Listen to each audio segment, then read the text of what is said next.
तुम्ही पाहत आहात MCN न्यूज मराठी। बाळापूर तालुक्यातील हातरुण जिल्हा परिषद प्राथमिक उर्दू व मराठी शाळेत 7 जानेवारी रोजी बाल आनंद मेळावा मोठ्या उत्साहात साजरा करण्यात आला। या निमित्ताने शाळेच्या आवारात वेगवेगळ्या प्रकारचे भेळ, चॉकलेट, पाणीपुरी, भाजीपाला, शुभेच्छा कार्डसह गोळ्या, बिस्किट आणि विविध प्रकारच्या वस्तू विक्रीचे विद्यार्थ्यांनी स्टॉल लावले होते। बाल आनंद मेळाव्यात उभारलेल्या विविध वस्तूंच्या स्टॉल्समधून विद्यार्थ्यांना व्यावहारिक ज्ञानाची माहिती तसेच खरेदी विक्रीचा वेगळाच आनंद मिळाला। त्यासोबतच जमा खर्च ताळेबंदाचे ज्ञान सुद्धा या माध्यमातून विद्यार्थ्यांना मिळाले। शाळेच्या उपक्रमाचे कौतुक करण्यासाठी हातरुण ग्रामस्थांनी मोठी गर्दी केली होती।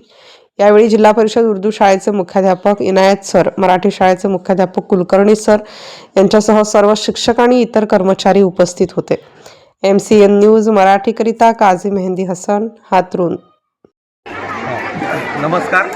आज दिनांक 7 जानेवारी 2024 रोजी जिल्हा परिषद प्राथमिक मराठी शाळा हातरुण तसेच जिल्हा परिषद वरिष्ठ प्राथमिक उर्दू शाळा हातरुण या दोन्ही शाळेच्या संयुक्त विद्यमाने आमच्या शाळेत विद्यार्थ्यांचा बाल आनंद मेळावा आपण आयोजित केलेला आहे आणि या आनंद मेळाव्यात अतिशय उत्कृष्टपणे विद्यार्थ्यांनी सहभाग घेतला आणि वेगवेगळे पदार्थ, खमंग अशी चव असलेले आणि छान छान पदार्थ त्यांनी विक्रीस ठेवले आणि इतर आमच्या हातरुण गावातल्या इतर शाळेतल्या विद्यार्थ्यांनी, शिक्षकांनी सुद्धा इथे उपस्थिती लावली आणि भरभरून आमच्या विद्यार्थ्यांकडून पदार्थ विकत घेतले। त्यांचा आनंद वाढवला, उत्साह वाढवला आणि विद्यार्थ्यांना दैनंदिन जीवनामध्ये व्यवहार ज्ञान, खरेदी विक्री, नफा तोटा याचा अनुभव प्रत्यक्ष कृतीतून आम्ही दिला, याचा आम्हाला आनंद आहे। धन्यवाद।